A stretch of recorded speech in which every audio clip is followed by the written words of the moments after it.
કોળી સમાજના કાર્યકારી પ્રમુખ મનોભાઈ બાપડાજી, આપણા સૌના લાડેલા ભાઈ શ્રી હીરાભાઈ સોલંકીજી, તેમજ મંચ પર વિરાજમાન સૌ મહાનુભાવો, સમાજના આગેવાનો, વડીલો, માતાઓ, બહેનો, યુવાનો, તેમજ આજે સન્માનિત થનારા આપણા તેજસ્વી વિદ્યાર્થી મિત્રો એમ તેમના માતા પિતાઓ. શરૂઆતમાં મનોભાઈએ મને અપક્ષનો સાંસદ કહ્યું. અપક્ષ એટલે જેની કોઈ પાર્ટી ન હોય, જેનો કોઈ હાઈકમાન ન હોય. પણ મિત્રો, મારી હાઈકમાન છે આ કોળી સમાજ. હું તો સમાજનો સાંસદ છું, હું અપક્ષ નથી. આજે હું સાંસદ બન્યો છું તો માત્ર અને માત્ર કોળી સમાજના કારણે.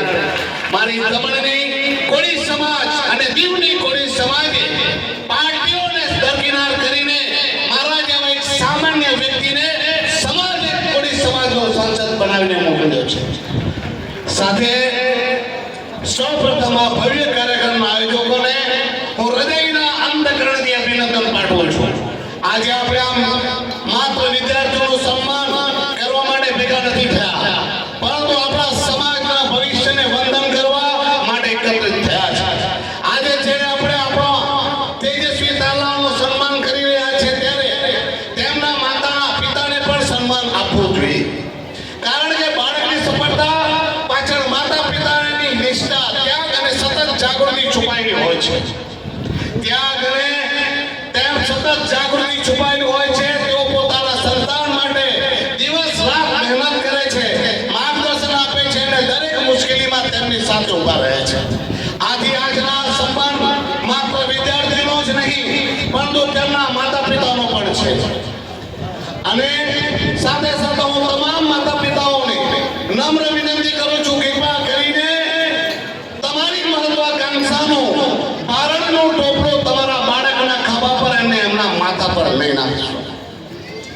કારણ કે દરેક મા બાપની એક ટેવ હોય છે કે પોતાની જે અધૂરી રહેલી ઈચ્છા હોય છે તે બાળકના ઉપર સોંપતો હોય છે. બાળકની પોતાની આગવી પ્રતિભા, એમની ક્ષમતા અને બાળકના સપનો હોય છે.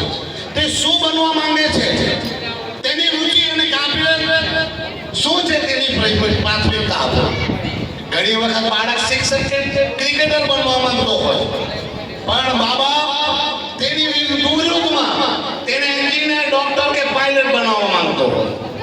આવી જબરજસ્તી થોપામાં પરિણામે તે બાળકના પોતાના પસંદના ક્ષેત્રમાં સફળ થાય તેવી શક્યતા ઓછી થાય છે. ઘણી વખત બાળક ના ઘરનો ના ઘરનો બની જાય